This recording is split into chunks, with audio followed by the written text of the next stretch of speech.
Good morning. Today session on healing. I've been getting a lot of questions on healing in the last 10 days. So I thought I would answer all of them one by one today. A whole lot of hair transplants being done and patients are concerned about healing.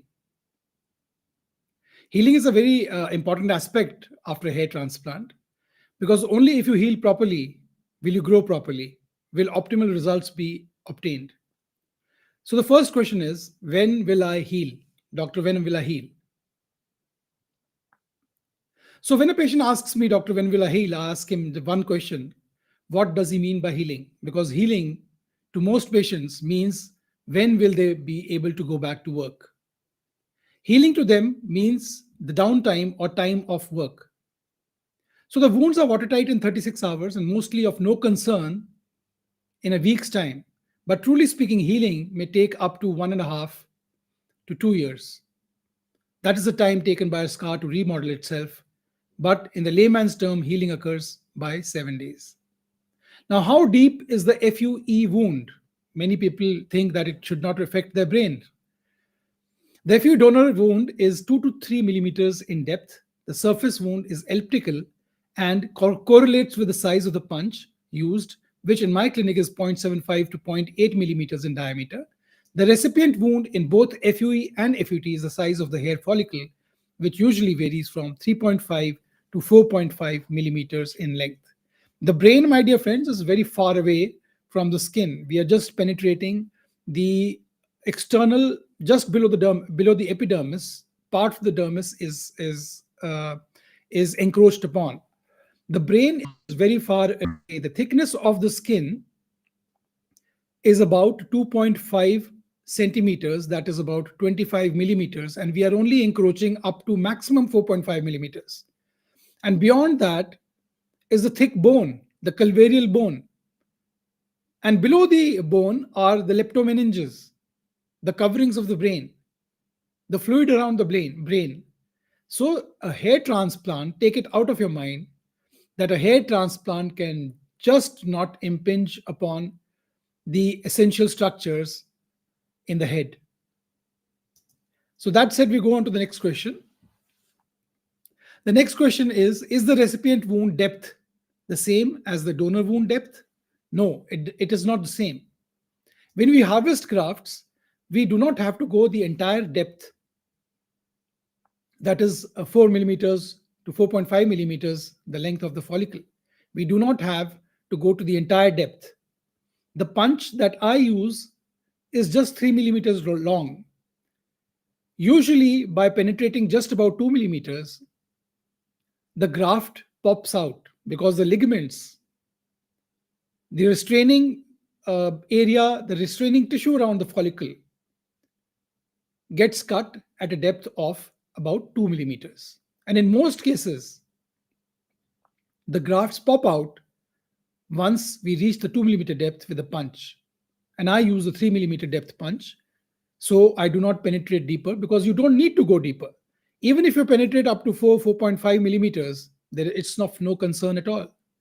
But using a depth control on a punch causes less trauma and it causes better healing. Better healing causes better growth, and that is what we all want.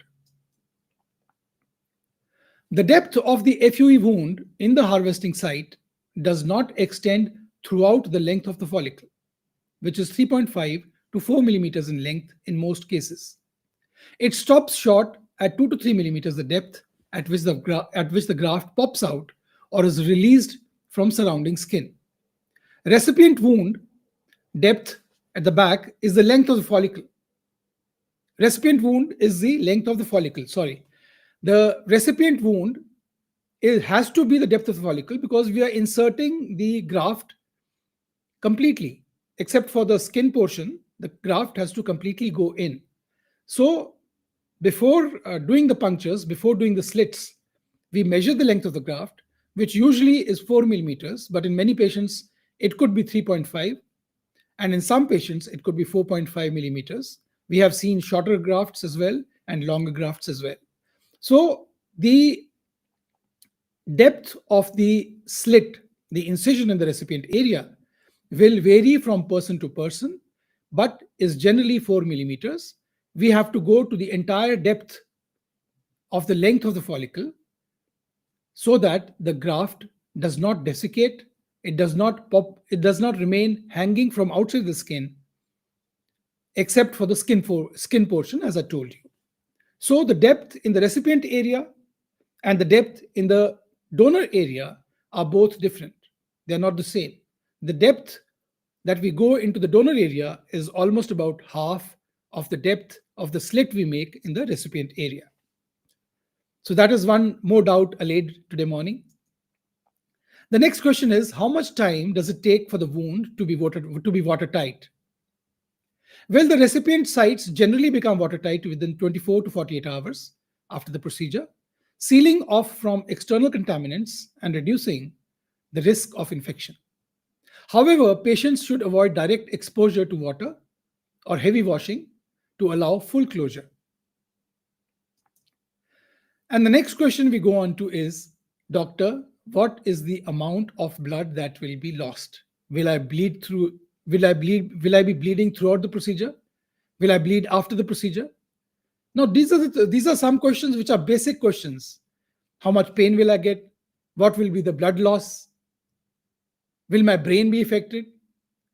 See, to a hair transplant surgeon, these might look very basic questions, but these questions are in the forefront of a patient who has not been exposed to surgery before, who has only heard about horror stories about surgeons, about hair transplant clinics all over the internet. And he wants to know what will be the complications, how much blood will be lost, doctor. So the blood amount that is lost after a hair transplant should not be more than 30 ml.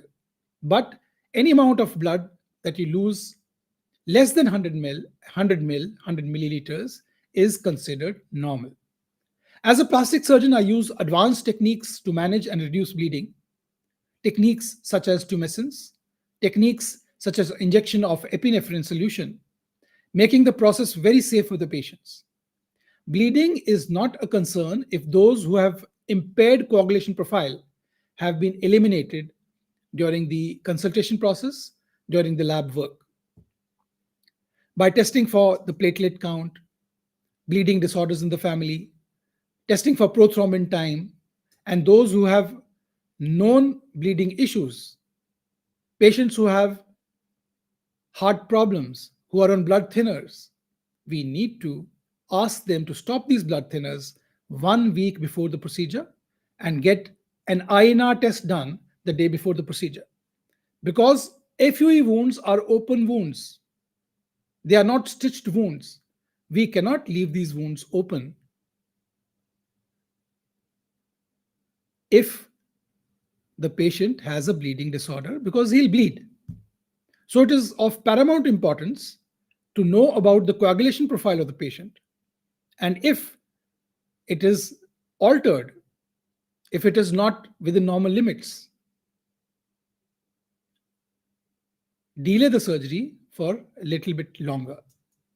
The next question we come on to is, how can I increase my healing power? So most of the patients who come for hair transplant are healthy individuals. They don't need anything else. They have adequate nutrition. They're healthy. We have worked them out. It's not like a patient coming for an emergency surgery, a patient with diabetic foot who wants to ask this question about how can I increase my healing power. Your healing power, your immunity, when you're coming for a cosmetic procedure, is in most cases very normal.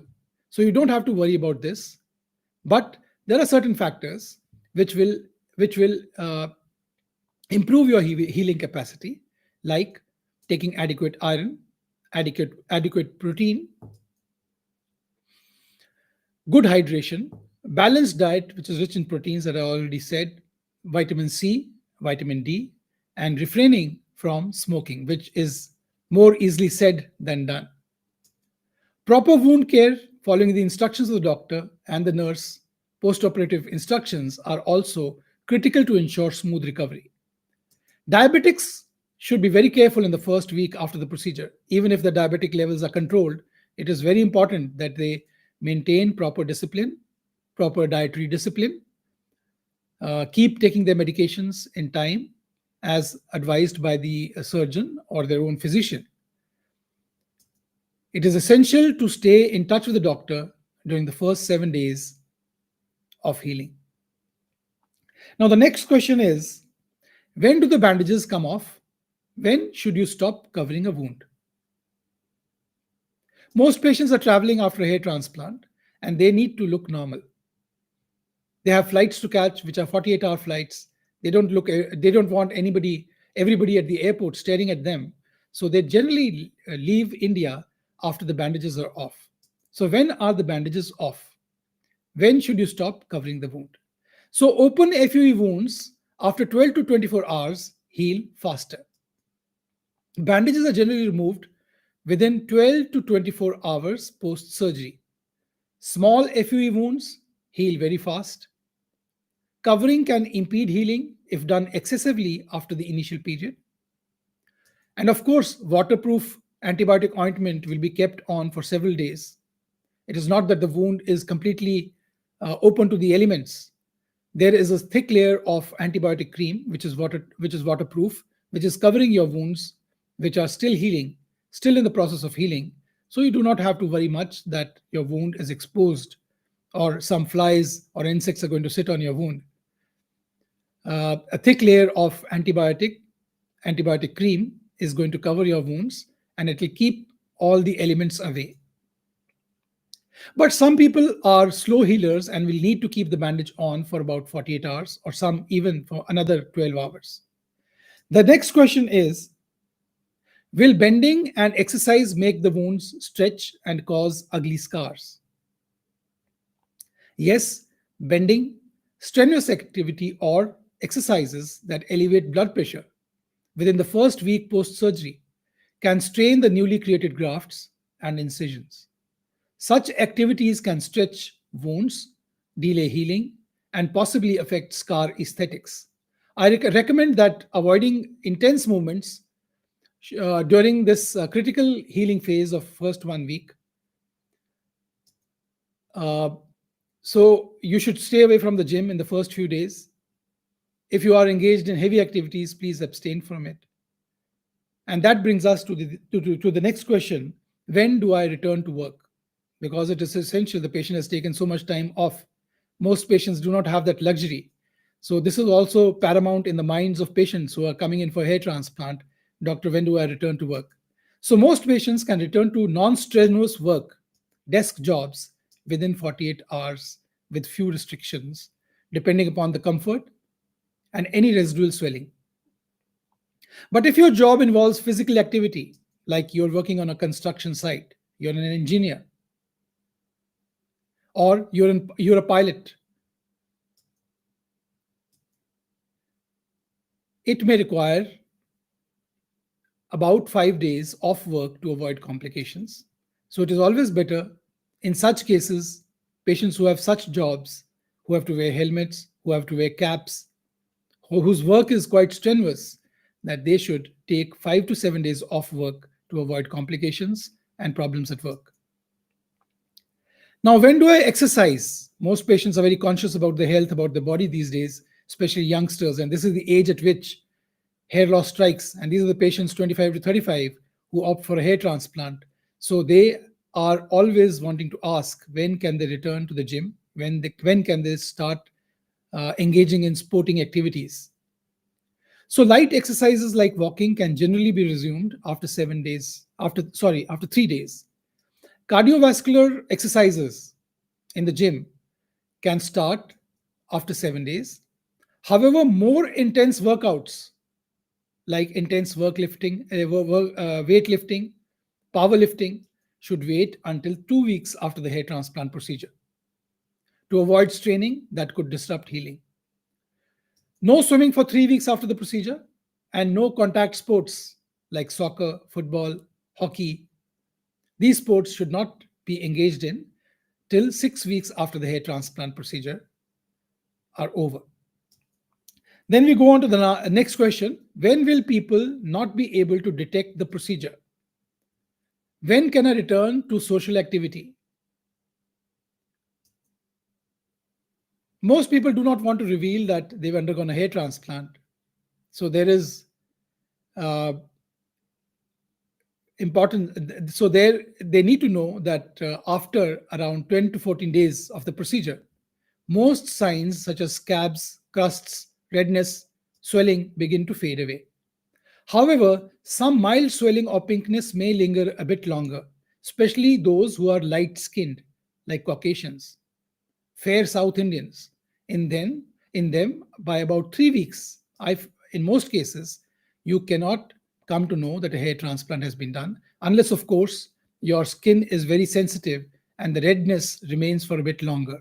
Or if by mistake you have exposed your scalp to the direct sun and you have sustained a scalp burn, because the skin is very sensitive at this stage. And if you go into the sun in the 3 p.m., before 3 p.m., between 9 a.m. and 3 p.m., in the strong sun, you are going to land up with some degree of sunburn. And this will linger on for some more time, especially if you're fair skinned, if you're a Caucasian. Complete natural blending typically occurs by 1 month mark after the procedure.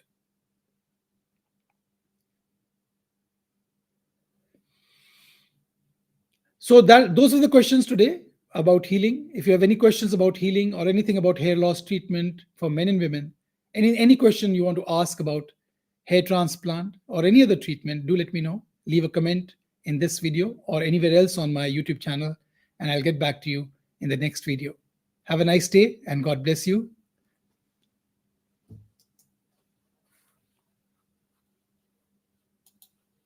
Thank you for watching.